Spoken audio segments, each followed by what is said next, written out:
ओंकारेश्वरी, मी गुरुवारी दीपाली डोलरे, राहणार पुणे वारजे माळवाडी. तर मी एक छोटासा उपाय घेऊन आले तुमच्यासाठी. जर तुमच्या नात्यामध्ये जर दुरावा झाला असेल, म्हणजेच की नवरा बायकोमध्ये किंवा तुमच्या रिलेशनशिपमध्ये नात्यामध्ये दुरावा आला असेल किंवा तुमचं बोलणं बंद झालं असेल, तर तुम्हाला एक छोटासा उपाय सांगते, तो करायचा आहे. त्याचं एक घरी लिंबू घ्यायचा आहे.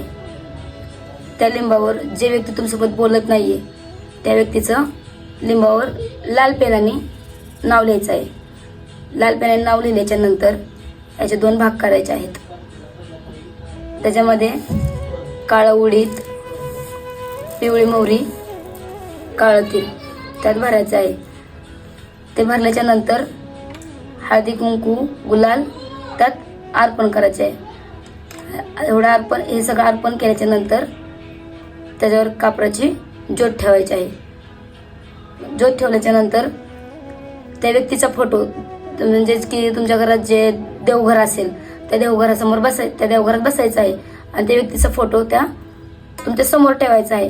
हे लिंबू त्या फोटो समोर ठेवायचं आहे.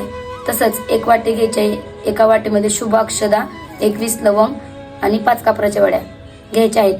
कापराची ज्योत जाळल्याच्या नंतर एक तुम्हाला मंत्र सांगते, त्या मंत्राचा जप करायचा आहे. ओम ह्रीं क्रीं करू करू अमुक अमुक वशम, म्हणजे त्या व्यक्तीचं नाव घ्यायचं आहे. आणि हे जाळत असताना हे पिवळी मोहरी, काळं उडीद आणि काळं तीळ त्यात 11 वेळा जप करताना तुम्ही ते त्यात अर्पण करायचं आहे. हे सगळं बोलत असताना पूर्ण तुम्ही मनोभावे हे सगळं बोलायचं आहे. त्या मंत्राचा पुरं जप करायचा आहे की आमच्या नात्यामधला जो काही दुरावा आलेला आहे, आमच्या नात्यामधला दुरावा दूर होऊ दे, आमचे जे नात्यामध्ये गोडवा येऊ दे, असं सगळं बोलून. तर जे आपण फोटो समोर लिंबू ठेवलेलं आहे त्या ह्या लिंबावर कापराची ज्योत पेटवायची आहे. आणि त्या ज्योत पेटवल्याच्या नंतर हा कापूर त्या फोटोवरून 7 वेळा उतरत असताना की आता तुम्हाला मी जे बोलले की तुमच्या नात्यामध्ये दुरावा आलेला आहे, की आमच्या नात्यामध्ये भांडणं झालेली आहेत, ती नात्यामध्ये भांडणं दूर झाली पाहिजे, आमच्या नात्यामध्ये गोडी आली पाहिजे, आमच्या नात्याला कुणाची नजर नाही लागली पाहिजे, असं बोलत असताना हा लिंबू 7 वेळा त्या फोटोवरून उतरवायचा आहे आणि 3 रस्त्याला किंवा स्मशानभूमीच्या रोडला नेऊन सोडायचा आहे.